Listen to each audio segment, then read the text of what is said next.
Ms. Cahill here.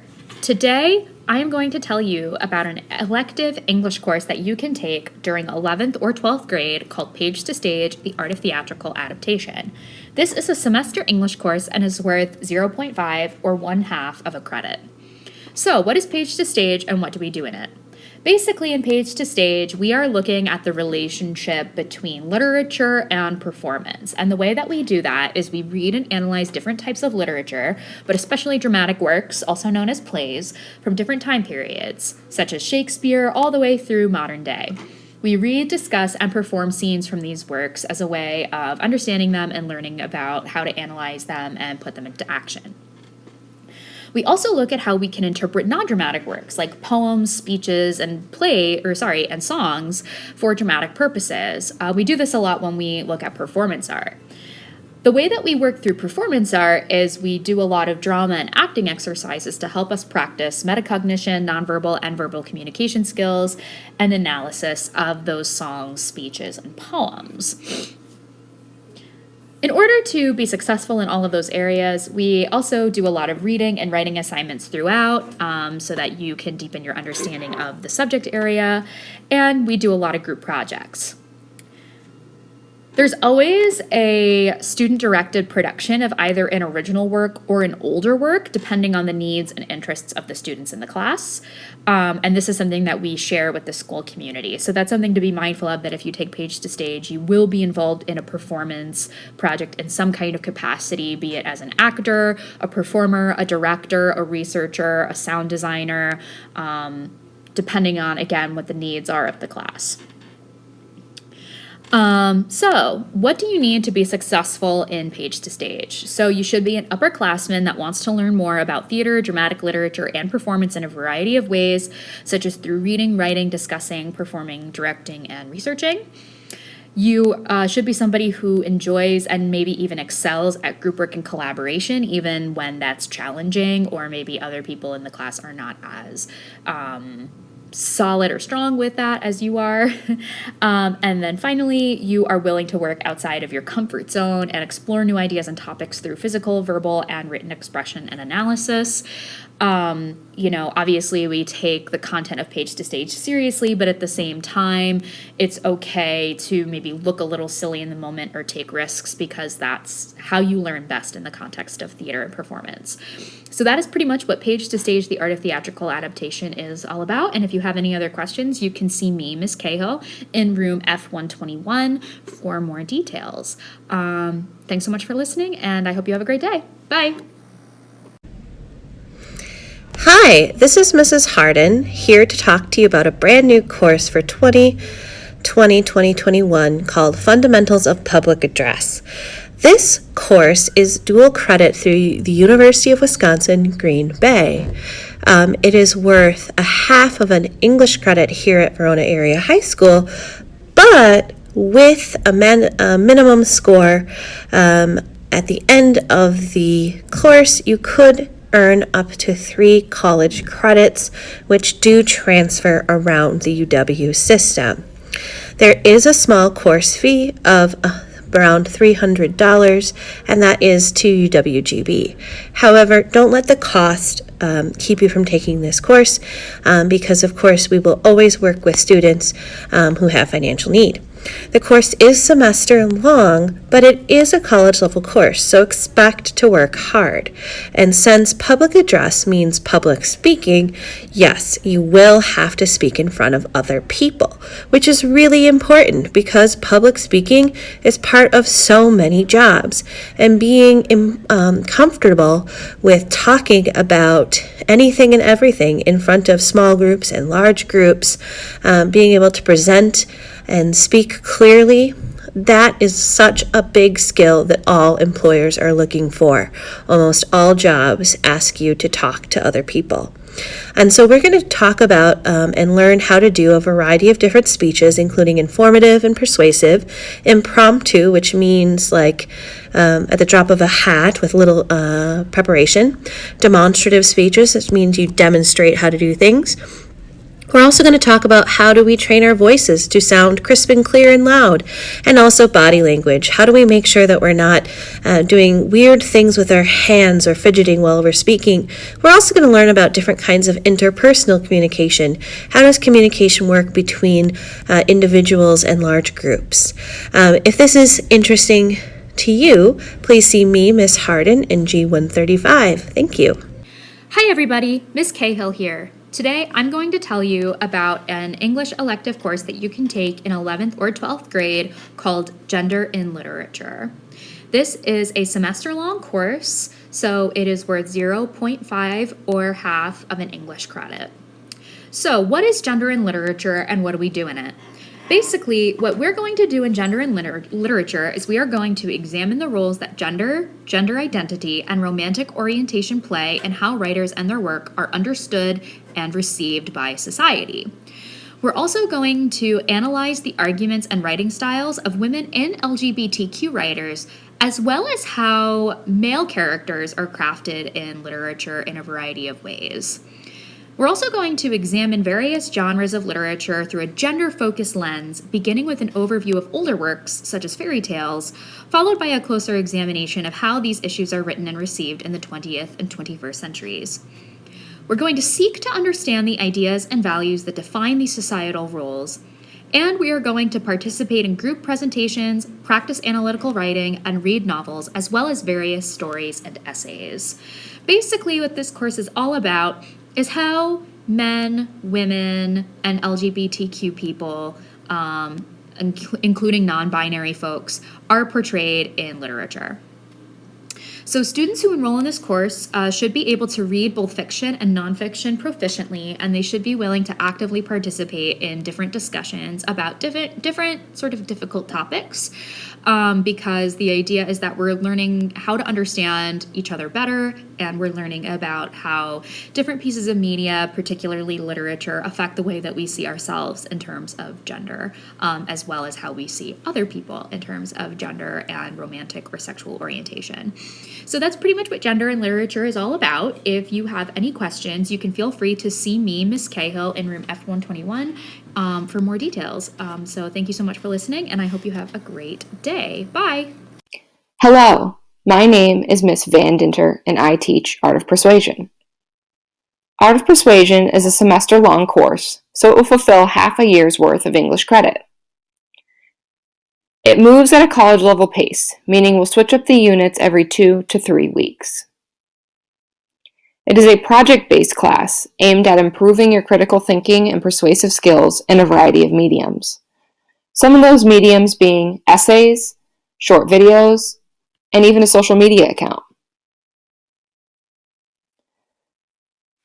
This course does have a lot of group projects with an emphasis on individual writing. Some of the content we cover is political campaigns, advertisements, and even influencers. Still wondering if this class is right for you? There is no experience necessary. AP classes are not a requirement to take before this one. If you're great at arguing, great, sign up. Not all of us are, but all of us are consumers of media in some shape or form. This course will not only help you become a better writer, but it will also help you become a more critical consumer of the media around us.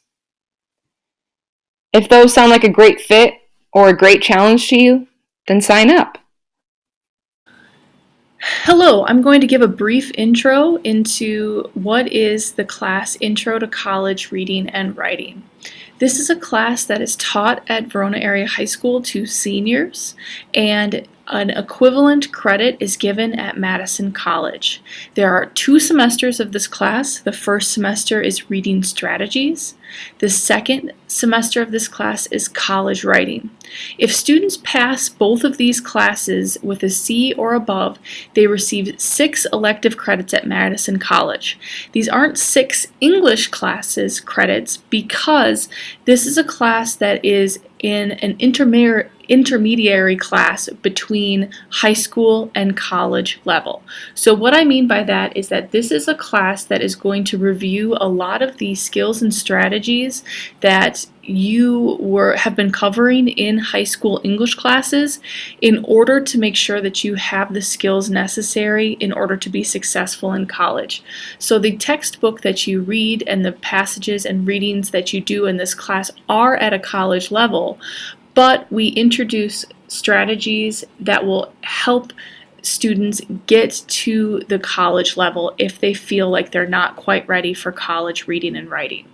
So this class is going to enhance those college readiness assets and study techniques and offer extended practice in applying these at college level.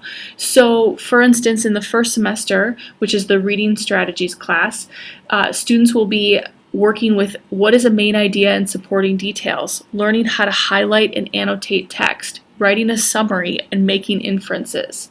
The second semester, which is the writing course, students will be working on paragraph structure. So what is a topic sentence? What is supporting details?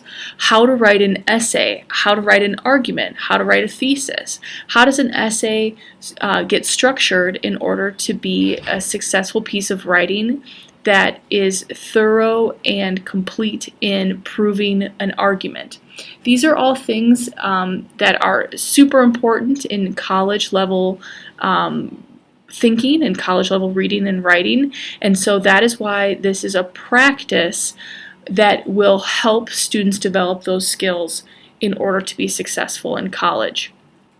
So the second semester is a major research paper, and these are all very, very important things, but this class might not be for everyone because these are classes that are only going to give you credit at Madison College, for instance, and also that some students may feel like they have gotten all of these strategies, they've figured it all out through their high school coursework and may not need that extra boost. So please do talk to your teacher if you feel like this is a class that might be appropriate for you if you are wanting to go to college after high school.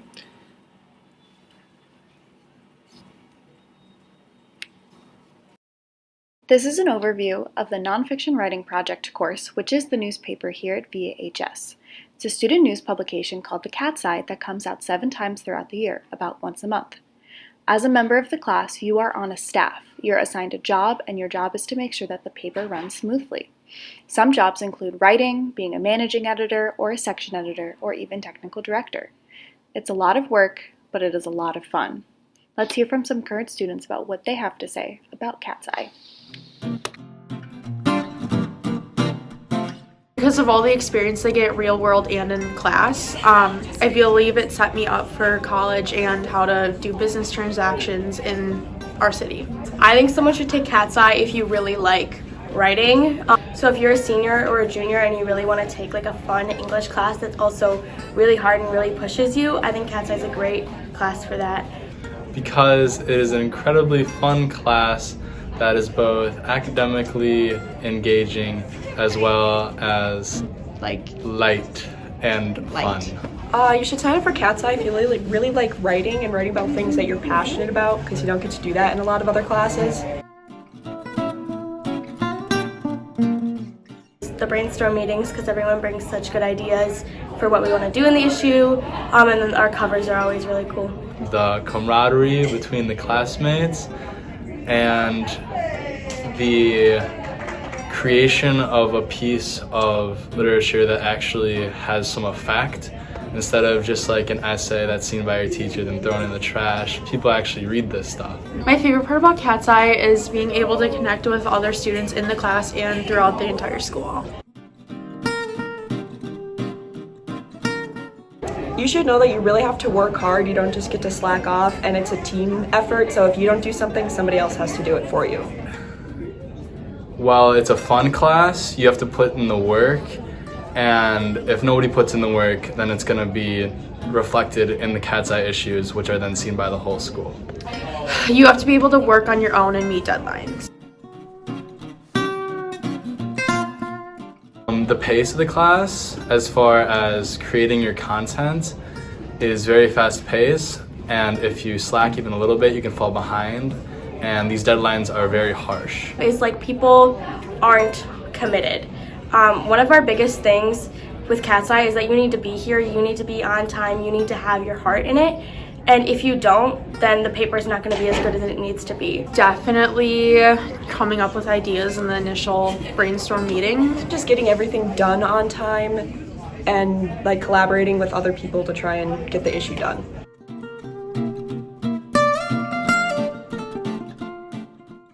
Hello, this is Mrs. Barant, and I'm going to tell you about EcoLit. EcoLit is a half-credit, semester-long English elective that is open to students who've completed English 3, or as it's now called, Advanced English Studies. It's also available to any student who's completed either AP Lit or AP Lang. EcoLit is largely a project-based class, meaning that although we have some common curriculum, assignments, and learning goals, there are several opportunities for you to choose what you read and design your own projects to demonstrate what you learn. Some of the common curriculum includes the historical perspectives of nature and man's relationship with it, studies of literary movements such as Romanticism, Transcendentalism, and Naturalism, pivotal writings by Ralph Waldo Emerson, John Muir, Aldo Leopold, Jack London, and others. And then moving into contemporary society, you will have your choice of 3 literary nonfiction books, including Into the Wild, Into Thin Air, and Wild. You will do an exploration of Richard Louv's nature deficit disorder theory. We will look at climate change and eco-anxiety through the lens of climate fiction, and you'll have an opportunity to learn about environmental justice issues. At the end of semester, you'll tie up everything you've learned into a final project that explores your own personal philosophy about nature and your past, present, and future relationship with it. If you have any questions at all, please feel free to come in to room G111 to see me. Hi everyone, this is Miss Harden talking about the class Real World Writing. This course is a half credit, 0.5, and is a semester-long elective. This is a course that is essentially a writing boot camp that will prepare you for the writing you will find in college and the world beyond. You will prepare writing at the next level, including, but not limited to, in-depth, comprehensive research papers. In the first semester, if you are so lucky to take it in the first semester, one of the things you'll be working on are college essays and applications, whereas the second semester will also work on scholarship essays. You will engage in the writing process, which includes writing rough drafts, doing peer editing, and revising. So this is not a class where you can just write your paper the night before it's due. You're going to have to engage in a long writing process. You will also have to juggle multiple assignments at once. You will be perhaps in the editing stage in one paper, but the drafting in another, yet the publishing in yet another. Students will look about how to address real-world situations that will require writing skills. Something to consider is that this is also a blended course. We offer it both in face-to-face, meaning you sit in the classroom every single time you have the class, as well as blending, which means that sometimes that there is face-to-face learning, and sometimes there are online independent learning requirements. Please see the description of blended learning courses at the beginning of the course prospectus located on the school website. If you have any questions about this course, please see Mr. Fiddler. Hi, this is Miss Harden again, talking about the course Voices Rising, Literature of the Resilient. This course will explore literature that focuses on marginalized voices struggling to rise up against the established authority. Through the study of a wide variety of genres from various writers and hip-hop artists, spoken word poetry, speeches, novels, and essays, students will critically examine, discuss, and write about themes revolving around power, oppression, justice, culture, assimilation, and identity. Student work will involve close reading, personal creative expression through narrative poetry, spoken word, literal, and lyrical analysis. Students may also work with professional video editing software, digital camcorders, microphones, and lighting systems. Some students may choose to work in front of the camera. For any details that you might still need, please see Miss Miguel in room F147 for more details. This is an overview of the course Creative Writing, a semester-long junior or senior elective that is worth half of an English credit. It's best taken either once you've finished or alongside AP Language or English 3 and not instead of either of these classes. What makes this class different from other English classes? Let's take a look at this graphic. What you might see are just 5 circles in the form of a circle, but what I see is the writing process. I like to say that creative writing is a class that is focused on the processes rather than the products, and you'll be expected to be writing every single day, as well as being the creator of the content rather than a consumer. In most English classes, you read books or look at media and try to come up with an argument of what it says about the world. In this class, you are the creator of the media. So you have to shift from consuming to creating, which is a very different kind of energy, and it is harder than you think it's going to be. I promise. The difference between creative writing and another writing-based class, which is real-world writing, is that let's start with the similarities. So first, they're both focused on the writing process. They're both workshop and project-based, and they're both about writing for different audiences and different styles, and they have aspects of reflective or personal writing. However, while real-world writing focuses on getting what you want out of an audience, so a college essay or an application or something along those lines, or a research paper for college, creative writing is about storytelling. It's about trying to experiment and come up with new ideas. It's about taking ideas from other people and turning them into your own. It's about creativity and originality in your writing. You might be writing poetry or journaling or doing other kinds of writing you may not have had a chance to do yet. Think about the kind of student you are and which kind of writing you would prefer to experiment with. And maybe if you are just excited about writing in general, you might want to try both kinds of writing, both classes. Overview of the course. The units are experimenting and brainstorming, poetry, critiquing, and writing a short story. And some of our routines are, it's project-based, so you get an assignment and you have work time with lots of check-ins from the teacher. Frequent conferences and check-ins with the teacher, lots of conferencing, lots of conversations about writing. You'll keep a writer's notebook and you will collaborate and peer edit. If any of this sounds interesting or fun to you, then I hope to see you in creative writing. Signing out is Hogan.